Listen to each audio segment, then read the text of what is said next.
The numbers are kind of amazing. 94% white, 77% male. But here's the thing. This whole Academy thing is a misdirection play. It goes further than Academy Awards. It has to go back to the gatekeepers. Studios. Yes, the people who have the green light vote. You gotta be in the room? Yeah. We're not in the room. We are not in the room. The executive, when they have these green light meetings quarterly, where they look at the scripts, they look who's in it, and they decide what we're making, what we're not making.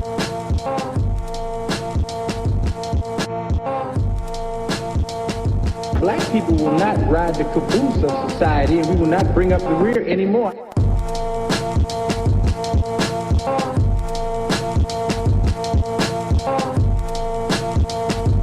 Hi guys, and welcome back to Shifted Cinema. My name is Holland Rains, and today I'm with my good friend Christian Wood, and we're going to talk about a Norwegian film called The Wave, and that's going to be a little conduit into us slightly ranting about the Academy of the Academy Awards. The Academy Is Awards. that the ones you're trying to talk about? That's what I was trying to talk about. So, Christian, Yes. give the listeners a little bit of guidance on who you are and where your interest in film lies.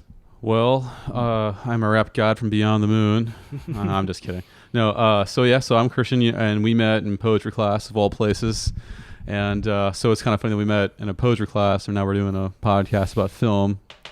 And so, but anyways, no, I love film. I've loved film for as long as I remember. Like, my dad took me to go to the drive-in. Like, I saw RoboCop in the theater as like a 6-year-old. Appropriate. And, yes, for a 6-year-old. appropriate. you know, and so like I would always joke about how like my dad would take me to see these movies. Like, most kids were watching like Disney movies at that age, and I was watching like Arnold. I still have Bloodsport to this day. I will defend any Jean-Claude Van Damme movie. That's actually really funny because when I was little, I grew up watching like Terminator 2 was one of my all-time favorites when I was little. Bloodsport too. My dad had a VHS copy of Bloodsport. Oh yes, and I would always sneak that when he went to work at night because he worked late nights. Yeah. So yeah, I like that. Yeah, I know, right? It's so funny how my dad was completely fine with ultra violence in movies. But at one point, I think it was a Jim Carrey movie, he's like, yeah, I would totally let you watch it, Holland, but there's too much adult inappropriate stuff, aka sex in it. So it's just like, but you're totally cool seeing a guy impaled on a spike, or me watching Predator or Terminator 2. That was my dad to a T. He would totally let me watch these terribly violent movies that I love to this day. But as soon as there may have been some kind of sexual reference or innuendo, he's like, close your eyes. And I would sit there until he'd be like, okay, go ahead. So, and then start watching again. There was, I loved The Simpsons growing up. Oh, yeah. And I remember watching an episode with my dad when I was younger where there was some joke about Smithers being gay. Yeah. And I kind of knew what it meant when I was little. Like, I understood it. And I just remember my dad looking at me going, do you know what that means, Holland? And I was like, no, of course not. Good. Whatever. Yeah. Quick side note is that there was actually one time where my dad and I were watching Celebrity Jeopardy on SNL, and they had some like this really inappropriate joke that the answer, the question, if you will, it was Craven Moorhead, and both my dad and I started like busting up laughing, and it was like, bah! And then like all of a sudden we had like that moment where we realized like, he knows what that means, like, and like, well, I can't think what I was gonna say, but it was like this moment where like he suddenly realized that I was like grown up enough that I got like these inappropriate jokes now. It's like, what just happened? He's a man now. I think the most awkward movie viewing experience with my dad was when I was like maybe 13 or 14 is when I really started getting into like, oh, I want to watch movies by Stanley Kubrick, and I want to start exploring movies more, and especially watching like Asian. I was a big anime nerd when I was a kid. I'm surprised. Yeah, I know, right? But I had bought A Clockwork Orange on DVD when GameStop still sold DVDs. Yeah. I traded in a bunch of games and just bought movies. And I remember watching A Clockwork Orange with my dad at like the age of 14, the most awkward movie experience I've ever had. Because it just consisted of him like sitting there looking over at me, watching you. Yeah, I'm trying to watch this movie. I was so into it, and God, excuse me. That's what I get for eating pizza. Or we'll just edit that out. Yeah. It will get edited out. So let's begin this conversation about The Wave. Okay. And well, I'll give a little bit of background information on this movie. It was Norway's submission for the foreign film selection of the Academy Awards, which is one of the reasons we're talking about it. Another reason we're talking about it is because it is a disaster film. Yes. And the whole time I was watching it, I kind of kept thinking, what separates The Wave from the kind of plethora of American or westernized disaster films or in that canon? What do you feel? Do you think there was anything a big enough difference between The Wave and, like, I don't know, I could mention a lot, but I feel like The Wave was a little different in terms of it's not what was the movie with The Rock that came out? San Andreas. San Andreas, yeah. Well, it wasn't like San Andreas, which I can't even, I don't know. That was ultra cheesy. Yeah. It was like, this movie wasn't Still ultra awesome. cheesy, but I'll give you the platform right now. Yeah. No, I think it was a little bit different from other, like, American disaster movies or westernized, as you said. But I don't feel like there was enough to really differentiate it that made it something special, because I feel like the best disaster movies, there's always like some kind of sense of loss, and there was a little bit of that. I guess like one of the major differences in this movie in comparison to like other movies, that because of the setting was small. You know, it wasn't like all of California or like New York City, like every other disaster movie. It was just like a small villa in Norway. Yeah, in a fjord. Yeah, exactly. You know, and so the settings actually feel a little more intimate. And now that I think about it, even instead of having like these giant skyscrapers, you've got these massive mountains, you know, that kind of look down on you. And so like almost instantly, like at nighttime, or where a large like portion of this movie takes place at, it's almost like it becomes very ominous that these mountains like have some kind of power over this village, and they literally do, you know, or to some extent. But and like you never really get that sense like in other disaster movies, or at least like in recent ones, you know, like the one we mentioned earlier, like San Andreas or Independence Day, or I think Armageddon had a little bit of that. But then again, I'm an Armageddon apologist. So. That's one way to put it. I know you had said after we get to watching it that's kind of like your guilty pleasure. Oh, yes. Is disaster films, which I'm kind of on the opposite end. I could like give or take, which is why I was interested in The Wave, because I was like, okay, different country, it's gonna have a different take, and I think it did have a different take. I feel like it tried to play up in a more realistic fashion, like the relationship with the father with his kids, and he's working too much, and the strain it has on his relationship with his wife and everything. How do I put this? You know, it's going to get edited out too. I do like your takeaway with the mountains and that kind of being essentially the villain. Yeah. The one thing I kind of wish the movie would have done possibly a little better was they play up the scientific elements. Yes. But there were times I was really bored with that. And I didn't want like these like giant explosions. I didn't want to see like a whole town decimated by the wave. But I was like, can you guys make this any more boring? Although I'll give them credit. And anybody listening, and if you've listened to the first episode, you know that this podcast is full of spoilers. This is not a review show, so to say. Yeah. So if you're worried that we're going to ruin it for you, we probably will. The button sequence, that's what I was getting at. The button sequence? They had the big red button, which I was like, it's so cliche, but I'll give them credit. That scene was pretty tense. Yeah. That was just like, oh my God, lady, are you going to do it? I kept waiting for her to miss it. Just like, or just like miss the button, like, oh no, what do we do? You know? But no, I agree with that, because like for me, like what sold me on the movie was like, whereas like past movies, like, or like the ones we've mentioned, these other disaster movies, like maybe even like Twister, like they always play up like the cheese factor. You know, they just make it like ultra Americana and all this other stuff, and it just like it doesn't really hit. Like it's almost as if like they see like that line of believability, and it's like how far over that line can we jump? You know, like you know, whereas like in The Wave, I feel like there was like this sense of like this could have actually happened. You know. especially like the after devastation, like when you saw the town and stuff, like it felt very real. The way that people were trying to help one another, you know, because I feel like in other death movies, like everyone else is dying except for the main character. You know, it just like you just have like this slew of bodies just laying around, you know, and somehow the Rock survived. You know, he's the only one. He's the Rock. Yeah, well, I mean that is true. I mean, he probably just, you know, if it had been the Rock in the way, he probably just gave it like the people's elbow or something, you know, or just raise his eyebrow. Raise his eyebrow, everything stops. Yeah, and it just stops and goes back. It's good that you brought that up because that was the second point I wanted to bring up with The Wave was so yeah, if we're looking at the Hollywood aesthetic in terms of disaster movies, there is a huge cheese factor, and with The Wave, what I felt was that it was just straddling that line of going into this kind of Hollywood aesthetic, particularly with the aftermath, which there were the sequence where is he in a boat? I can't quite remember.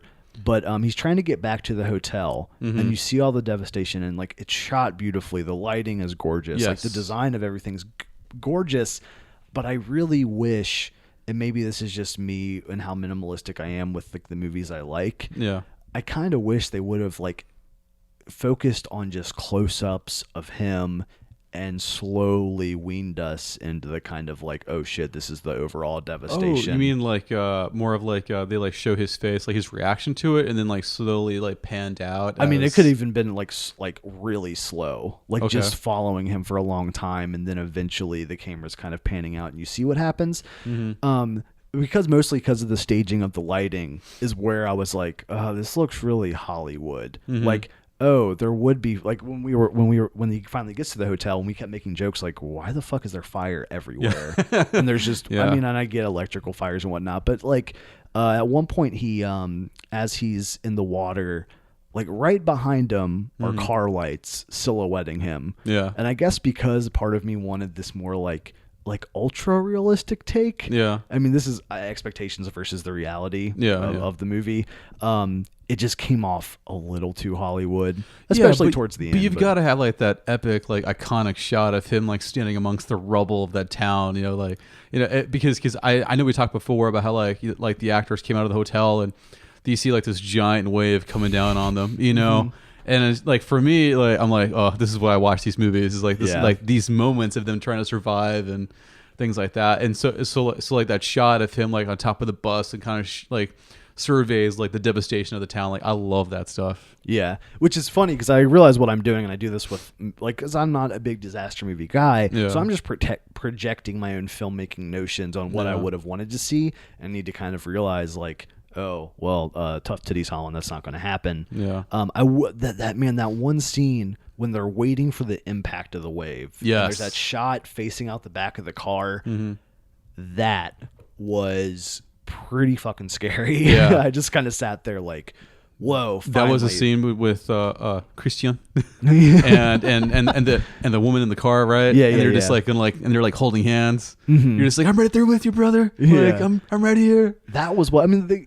For as many gripes as I have with the film, I feel like there was a lot of stuff that still makes it worth watching. Yes, especially from its like different geography. It's a different culture to an extent. I mean, every time I was watching it, I was like, God damn, this could totally get reinvented as an American film. Just have it set in probably Colorado. Will 2 years from now. Yeah. No, you're totally right. More than likely, they've done it before. Yeah, well, I still think it's pretty good. And so I like overall, like I like disaster movies. You know, I've seen a bunch of them and I enjoy them. You know, I've seen like Deep Impact and Armageddon, and I still think probably like the best like art like disaster movie is probably like Towering Inferno. Oh, I don't know if you've ever seen that or not. That was nominated for like Best Picture, and it's awesome. Plus, it has OJ like pre-murder, so that's pretty cool, you know. And have you ever seen Melancholia? Yes, I have seen that. I know some people put that into like the disaster movie. I don't know if it fits necessarily, but that's the kind of disaster. Like I like that more kind of esoteric, philosophical, and not that really happens ever.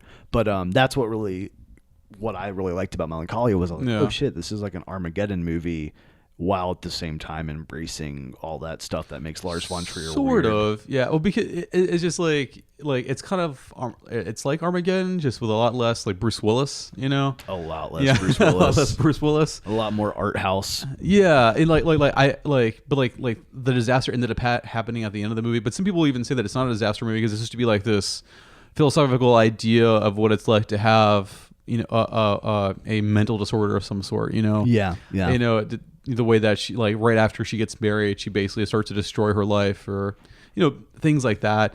But for what, like, so far that's been like the only was it Lars Van Trier? Is that the director's name? From I thought it was Trier, but it might be Trier. Either way, I'm probably pronouncing it incorrectly. I am from Kentucky. He's a weird guy. Let's just call him weird guy. And so he ends up doing a lot of like really artsy movies in the first place. So this I felt like was probably like right down his alley. Oh, it totally was. That's probably the closest he's ever gonna get to making like a blockbuster movie. You know? Yeah. Cool. So like I said at the beginning of the episode, I was using The Wave in this very brief discussion of The Wave as a way for Christian and I to kind of segue into the Academy Awards. Now, I'm just going to come out and say it. If you know me, which you probably don't if you're listening, I think the Academy Awards are bullshit. I don't care about awards. They don't do anything for me. But there's a lot of controversy happening. Oh, that door just opened? It's Kate. Yeah, Kate's here. Kate came in. So there's a lot of controversy going on right now with the Academy Awards and diversity. I don't know if you saw today what Meryl Streep said. Oh no, what did she say? She said, okay, probably not verbatim, but she basically said, "We're all technically African." Oh no, that's Meryl. I was like, oh, that's. And I can't remember the other quote, but it was along the lines of like, well, I've played many different people from many different cultures in my movies, and then my friend Chelsea on Facebook posts like in quotes, I've played many different white women from many different white cultures. And yes, I was like, yeah. I just think it's funny that like at first it was Helen Mirren, right? Who said no, it was Charlotte Rampling. Oh yeah, that said something, and now it's Meryl Streep. Yeah, I'm like, because even what's up with the white ladies saying stuff? Even the guy from Batman, the really? guy that played Alfred. What's his Michael name? Caine? Yeah, Michael Caine. He said something about it too, as well, that he believes that everyone should be, you know, awarded or nominated based on their merits, which is true. I do agree with that. And I actually have a point to bring up after we get through some more discussions. But so yeah, I think they're bullshit. But what do you think, Christians? I know you're a little bit more inclined to watch the Academy Awards. I like the Academy Awards. I think it's fun. I know we talked about this previously before about how I also enjoy like the Golden Globes. I love the pageantry of everything. I also like how it's kind of like a celebration of film for the year and kind of film in general. I know that sometimes it does feel a little stuffy. It's like a bunch of, you know, old white men, you know, like voting on things and stuff, you know. But at the end of the day, I always enjoy it. I like seeing what they do every year, who's getting nominated, because I feel like, generally speaking, the Academy gets it right. You know, that there are some glaring omissions, you know, at times, or some really huge mistakes. If you look back on stuff, you're like, what were we thinking? But I think everyone does that, you know, and so no one's ever going to get it perfectly, because I think it was like one year, like the Los Angeles critics awarded Wall-E as the best movie of the year, you know, and like as much as I love that, like no one else was going to award that movie best picture of the year. Interesting. You know, so it's no one's ever going to get it right. Do you think that there were any glaring omissions from this year's list? From this year's list, maybe Creed. Creed was fantastic. I loved that movie. That's still on my watch list, because that was actually funny. I remember we were going to go to the theater and see it. Mm-hmm. Up until Kate had mentioned it to me in that message. Yeah. That was not on my radar. Yeah. At all. I did not know what that was. And then I looked it up and I'm like, how did I totally miss that this was a thing? Yeah. I think, and I've been saying this since I saw the list of nominees, I don't know how Idris Elba wasn't nominated. Yeah. Because Beasts of No Nation, which I kind of figured was going to be awesome, really blew me away.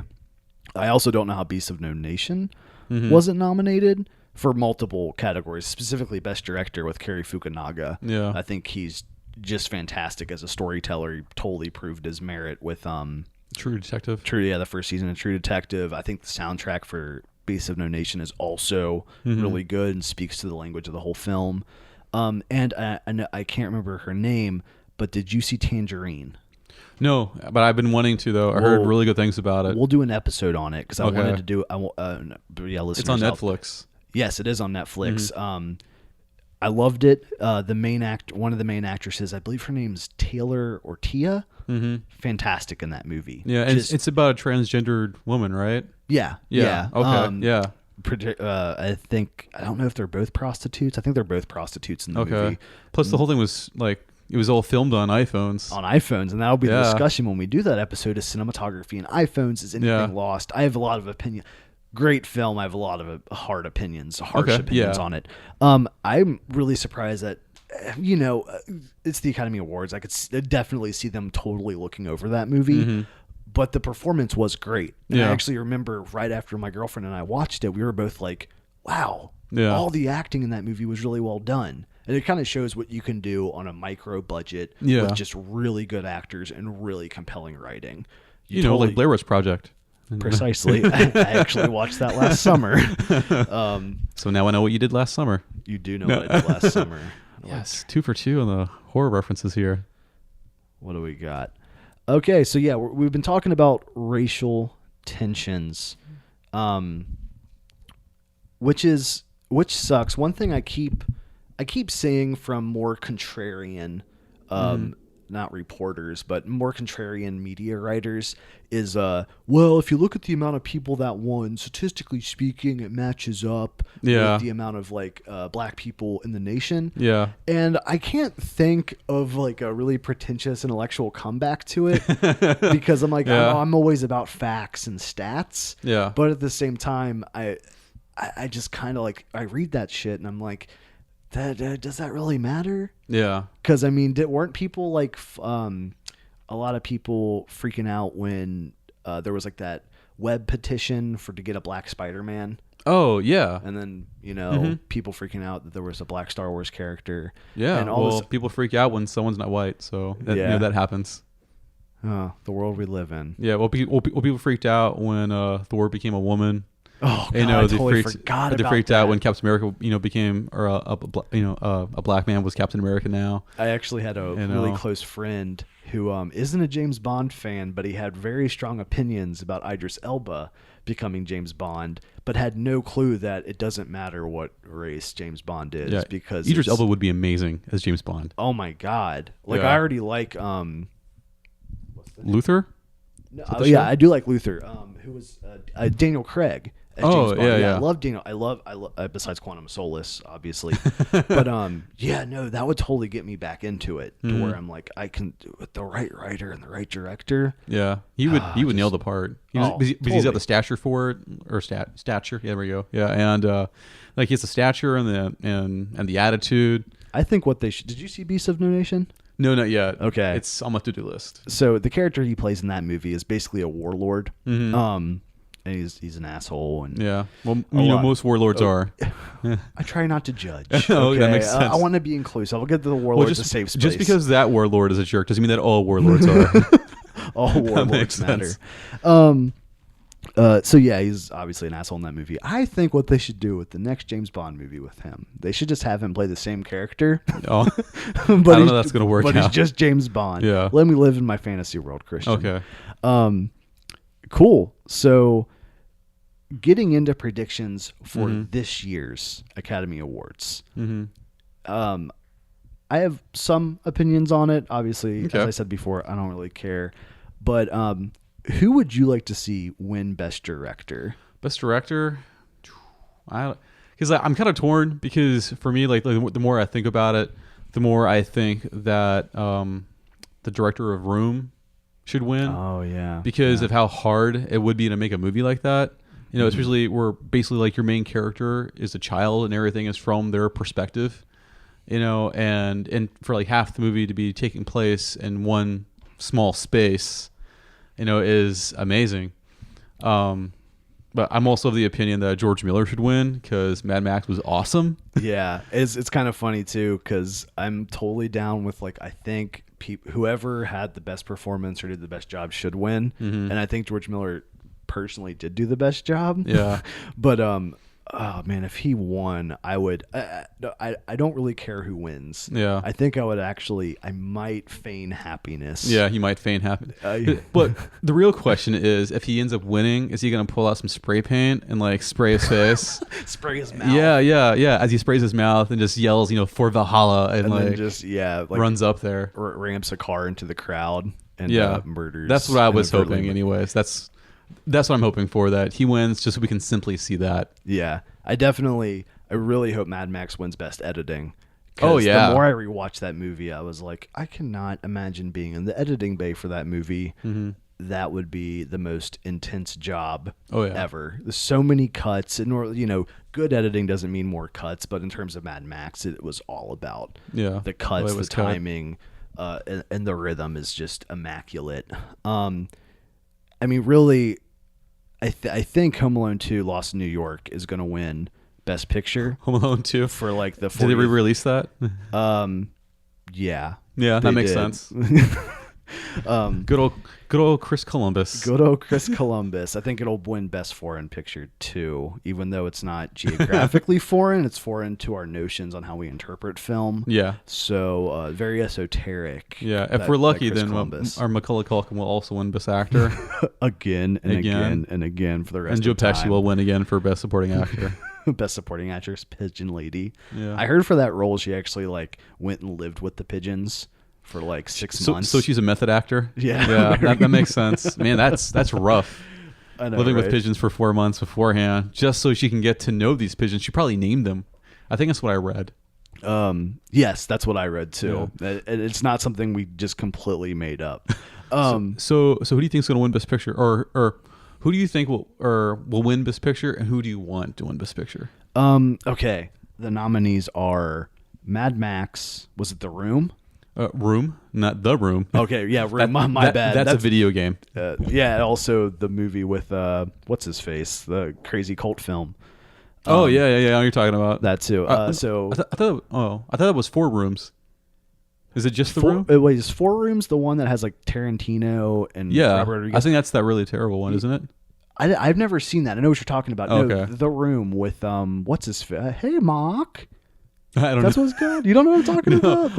I've heard of it. It's just like one of the worst movies ever made, right? Oh yeah, it's yeah. horrible. I've never seen it though. Oh my gosh, I don't waste my time with bad art. It's an experience. Okay. As bad as it is, and this podcast is all about movies and the experiences we have with them.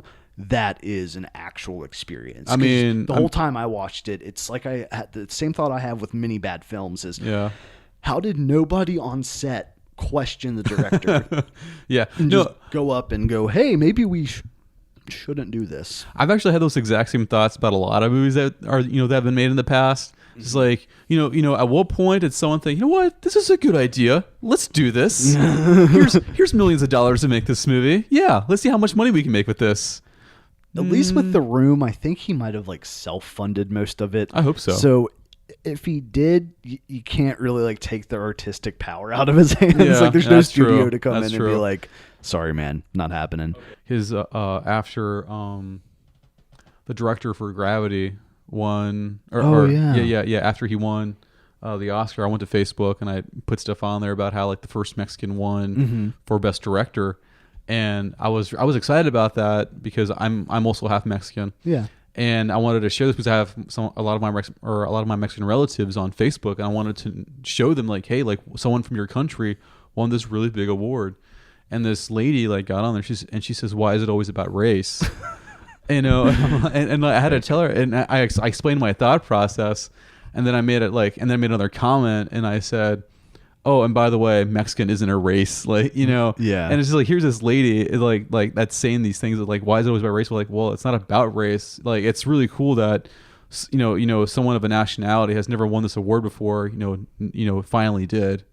And then not only that, but it happened back to back years. Yeah. Which was really cool. Very awesome. Actually, it was funny because one of the things I wanted to bring up was when the supporting actress won. What's her name? Lupita Nyong'o. Yeah, her one supporting actress. I normally don't have this feeling shake through my body, but I got this weird like rattle of white guilt because not because of the movie, but because originally I was like, I mean, she was good in the movie, but she didn't like blow me away. Oh, she was amazing.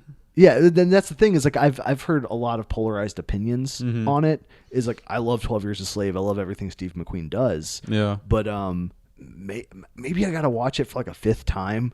You've already watched it four times? Yeah, I saw it 2 times when it first came out. Oh my gosh! And then I know it's one of those. You're a stronger man than I am. I watched it the once, and that was enough. The fourth time, I don't know if I was really watching it because that was this past summer, and my girlfriend was babysitting. You were watching the movie while you were babysitting? Well, they were 18-year-old kids, like 17, 16-year-old kids. I was like, hey guys, they need to know about this. I was like, you guys want to watch something like light and funny? You like turn them like, this is your fault. Don't forget that. Just whispering it in their ears. This is your white guilt. Yeah, maybe I'm missing it, and I just gotta like buzz through it again. Something that was really interesting. Watch Shame again. What were you saying? No. Something that was really interesting that I saw that someone put on Facebook was that you've got a handful of black women that have won Oscars for acting roles, and then they pointed out the kind of roles that they had. You have Handie McDaniel, who was the black lady, or who played Mammy. I think it's the character's name, and Gone with the Wind, that she won for playing a maid. And then you recently had Octavia Spencer from The Help, who also won for playing a maid. And then you have Lupita Nyong'o, who won for playing a slave. And then you have Whoopi Goldberg, who played for playing this psychic. But then you also have Halle Berry, who played for or Halle Berry and Monique both won for playing deadbeat mothers. These aren't really like these expansive roles that don't play off of African American stereotypes. Yeah. And when I saw that, it was kind of like this shift of view that I had, that because up to that point I was like, well, especially recently there have been a lot more nominations and winners, of black women and black actors, and then I saw that for the type of roles that they're winning for. It's like they're still subjugated. Yeah, exactly. Which is that's a really weird, not weird, just I never thought about that. Yeah, that's kind of crazy. And even Denzel Washington, when he won for both of his Oscars for Glory, he played someone who was who was a former slave.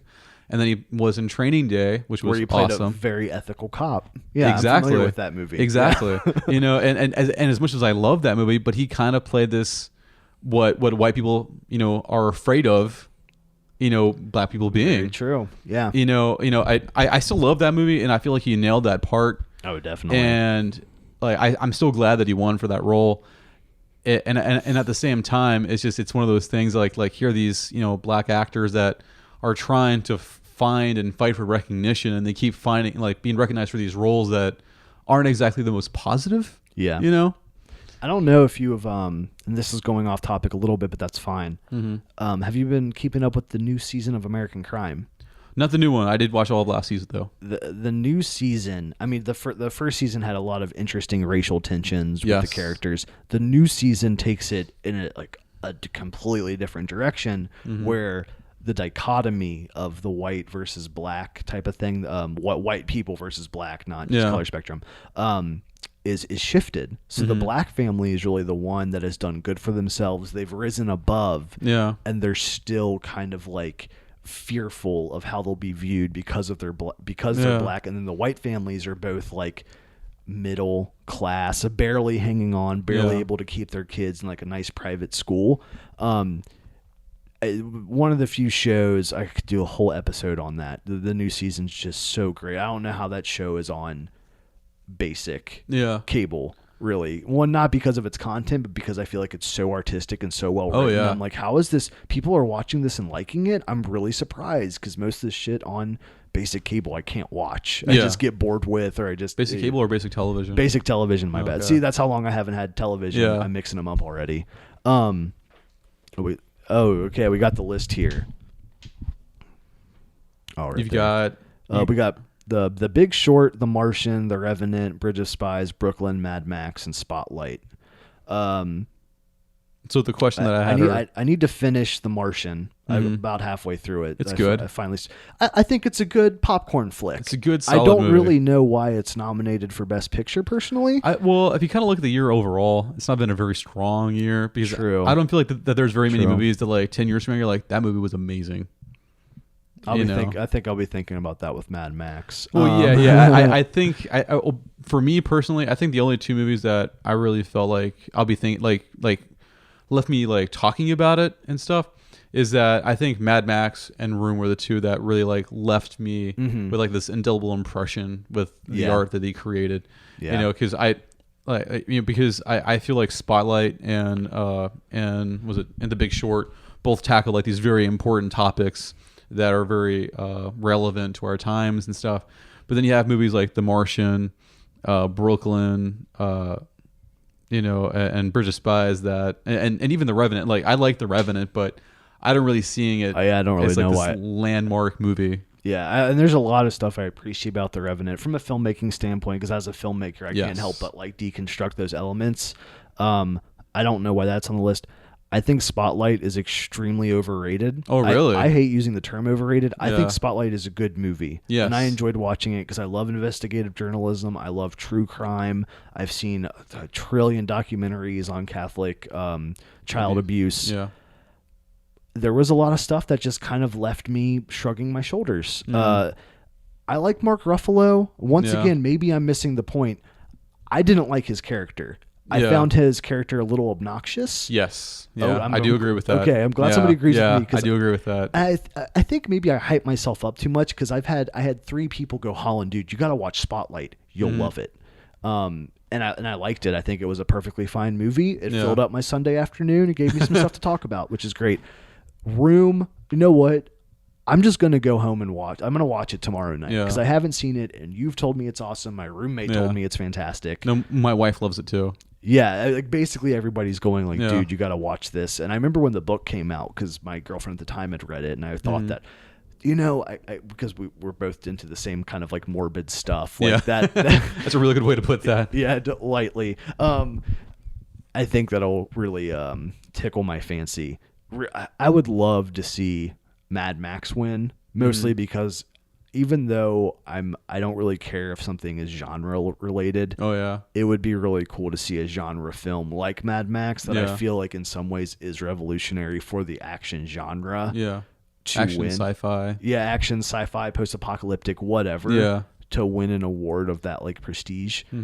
Well, I think this kind of goes along with what you were saying earlier about the awards not really mattering because there is a lot of genre bias. Yeah, there's a ton of genre bias. Because sci-fi movies almost never get nominated. Even comedies don't really get nominated that often. It's very rare to find someone, be nominated for a comedy, much less win for that kind of a role. Because because even like 2001: A Space Odyssey, which is by many standards is the greatest movie or the greatest sci-fi movie ever made. Yeah. And that was not nominated for Best Picture. Same thing with was it not The Sound of Music, Dance or Singing in the Rain. Back before like musicals really hit it big. It was not even nominated either, and that's regarded as one of the greatest films of all time. Yeah, it was kind of funny when I had sent Christian a bunch of lists from like Crack.com and some other websites that went through ways the Academy Awards had potentially mishandled talking about masterpieces. Oh yes. And the one that I thought that was the most interesting, obviously the one that most people probably know about was Citizen Kane. Oh yeah. Not being nominated. Or was it not winning? No, it was nominated. It was nominated for 9 Oscars, but it never ended up, or it only won for Best Writing. So weird. Yeah. It's just like it's so bizarre thinking about that because Citizen Kane's definitely one of those movies where when I went in to watch it, and this was in my film history class when I first started college, I really thought I was going to hate it. Yeah. I kind of went in going, oh God, I got to watch this pretentious bullshit. Like, whatever, man. But it's really good, though. Sorry. But it really is but it is really good, pretentious bullcrap. Like, it totally, like, especially having, I think the thing is I feel like some people watch that movie and they don't have like my film teacher. Well, he was more like a historian guy. He told us everything. Like, this is what made this movie revolutionary. This is why it's considered one of the greatest, if not the greatest film ever made. and all those elements stuck out after we watched the film. I was like, holy shit, like this really did change the landscape of filmmaking.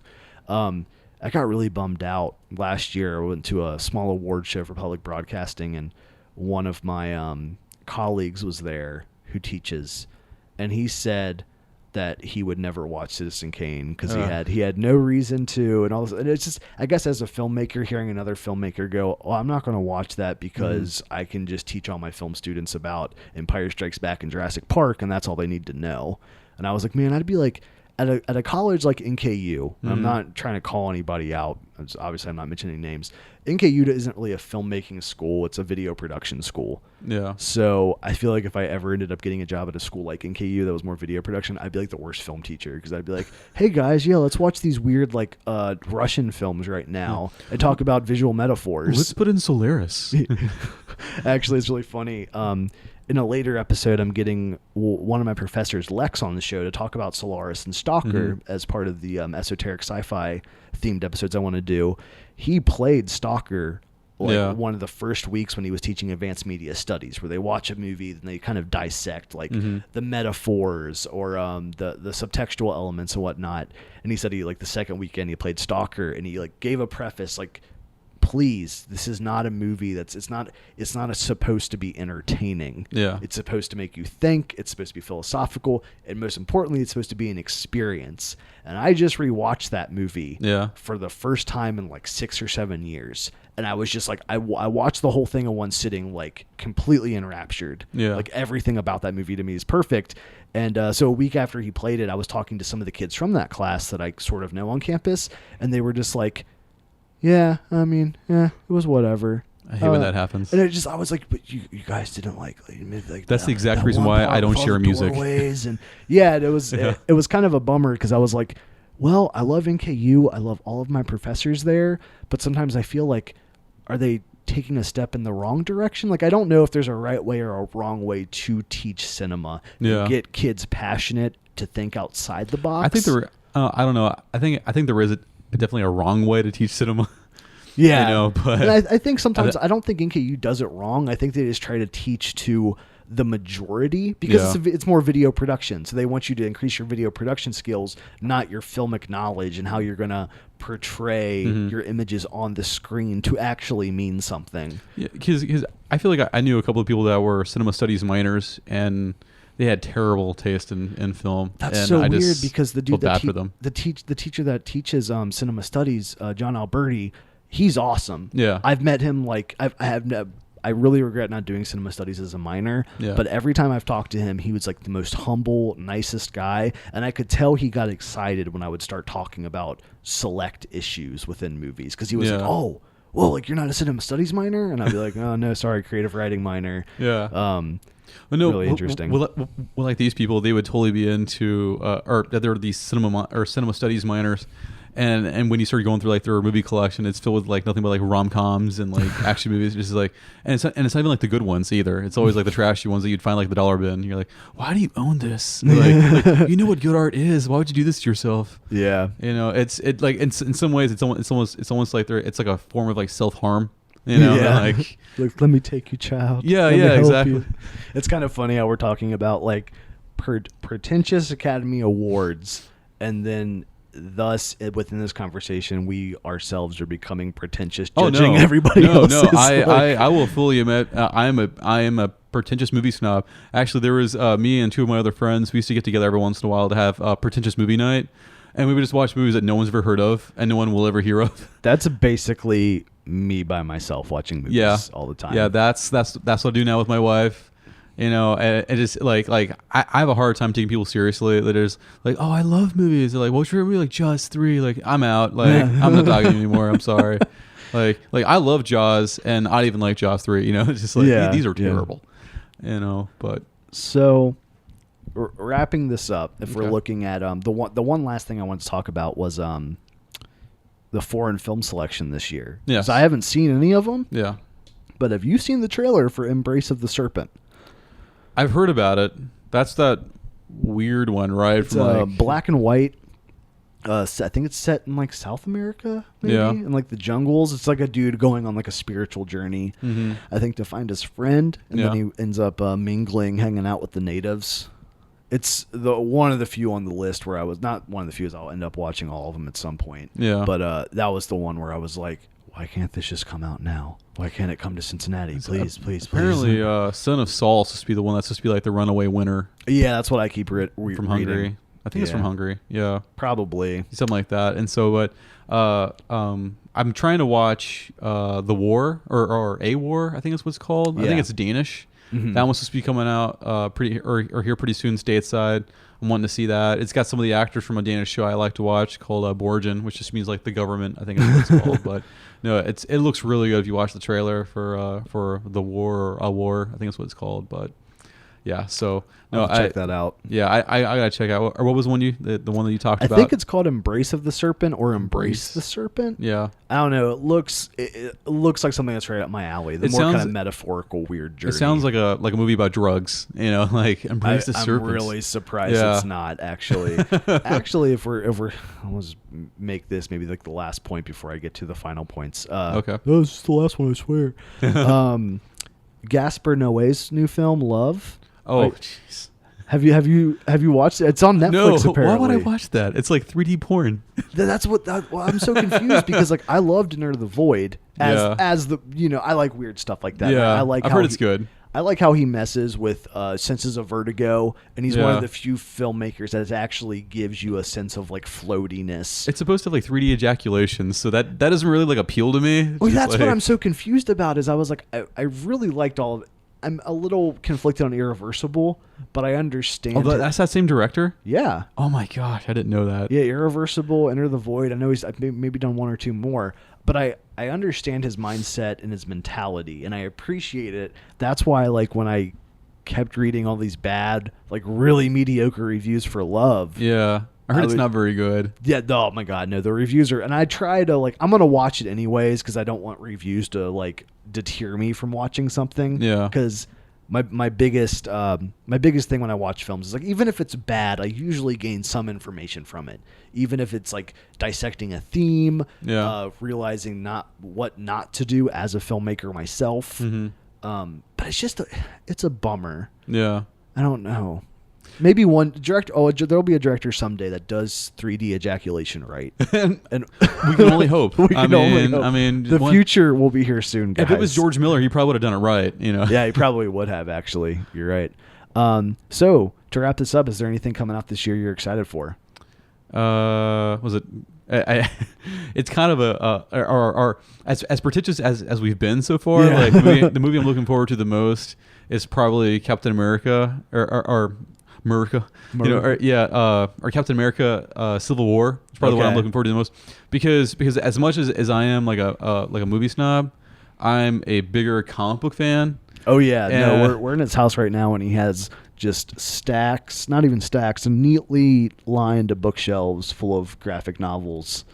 Yeah, so I like first and foremost, I'm a comic book nerd, which is why I like the Daredevil movie because first and foremost, I'm a comic book nerd and a film snob second. Yeah, and so that's why I can like movies like that without like, well, except for like X-Men 3 and like Spider-Man 3, it's like that's just garbage. Yeah, but we understand. No one can sit through that, and so but yeah, that's probably the movie I'm looking forward to the most. Although now that I think about it, there is a couple of other ones. Was it Birth of a Nation that's coming out? That was like a huge hit at Sundance. Yeah, that'll be really cool. That's gonna be really cool. I want to see this movie called Dark Knight, which is supposed to be a dramatic representation of the shooting that happened in Colorado during the midnight premiere of The Dark Knight Rises. Oh shit! Have you heard about that? I have not heard about that. Yeah, it's supposed to be awesome. Whoa, there was that dude. one. There's a documentary called Newtown, which is about the Newtown shooting that happened. And that got really good reviews. Wow, really going hard in the shootings, man. Yeah, sorry. Well, speaking of shootings, and there was one more I wanted to mention. I can't remember the name of the movie itself off the top of my head, but it's based on a real story about a woman that shot herself on the news, but she was a newscaster. Oh, and yeah. she shot herself in she was living in Florida, and it happened live on air. And to this day, there's no tape. there's no evidence, or sorry, there's no can't think of the word I'm looking for off the top of my head, but no one's actually ever seen it unless she saw it live. But it was just a story of this woman that really battled depression and ultimately decided to take her life on television. And but it's supposed to have Rebecca Hall. She was in The Town. Okay. And Vicky Cristina Barcelona, I think that's what it was. And then also has Dexter, or Michael C. Hall is going to be on it as well. And so I'm really excited about those. Those are some of the ones that were coming out of Sundance. But those are some of the big ones I'm looking forward to this year. And I think Rogue One comes out this year too. The new Star Wars movie. This year? I think it's coming out this year. Man, it just shows how out of the loop I am when it comes to like big like Hollywood or okay, I forgive you. Superhero movies. Yeah, it's gonna be awesome though. Cool. Yeah, 2016 will definitely be a great year in movies. Hope so. I know that you guys will definitely be hearing Christian's voice again, because I know that I want to do a Seven Samurai episode with him. Oh yeah, it's gonna be awesome. Or a an Akira Kurosawa episode. At some point, I feel like we'll do multiple episodes, because once we do the Seven Samurai episode, I know I'm going to end up like, we'll have to watch it one night. I'll have to have a day to digest it, a day where I do a ton of research on the film on Akira Kurosawa, and then we'll record the podcast. Perfect. So it's like awesome. I got to get all like information overload and then just completely dump everything. Yeah, there you go. Podcast. That'll be really fun though. I really want to get your wife on that episode. I know she's and she's not seen it either. So yeah, it'll be really cool to hear two Seven Samurai virgins talk to the master. Oh yes, who's it's one of your favorite films. Oh yeah, third favorite movie of all time. All right, guys. Well, that's going to wrap it up for this episode. My name's Holland Rains. You can find me on Twitter at Protofail. Or you can find me on the Facebooks at Holland Rains. If you want to email me, it's hollandrains@gmail.com. And Christian, I did want to bring this up. I know that you do a blog with your wife. Yes. You want to talk about that for a second? Yes. Kate and I, we do a blog called Nerds in Love. No, sorry, that's not what it is. Close enough. Yeah. Well, it's called Comics Bring Us Together, and so it's basically or like the whole concept of the blog is me and my wife, like when we first met, that we met because we got really close together because I suggested that she read Swamp Thing, or the Alan Moore's run in Swamp Thing, and she was so enthralled by that she asked for other suggestions, and soon enough we started dating. So Alan Moore kind of brought us together, and so from there on out, like it became like this goal of ours for her to read my entire collection, which is vast, and so it's so vast. Yeah, it's pretty big, and so right now, so right now the blog is about like her or me recommending a book and then her reading it and her reaction to that, and sometimes we talk about how like our history about how we got together and things like that. So it's been a lot of fun so far. It's pretty cool. And but you can find us on Twitter under Comics Bring Us Together. Same thing on Instagram. Look for some WordPress. And I'll put all those links for the WordPress in the page. Show notes. Yeah, everything in the description below. Guys, stay informed, stay cinematic, and keep watching movies. Check you next time.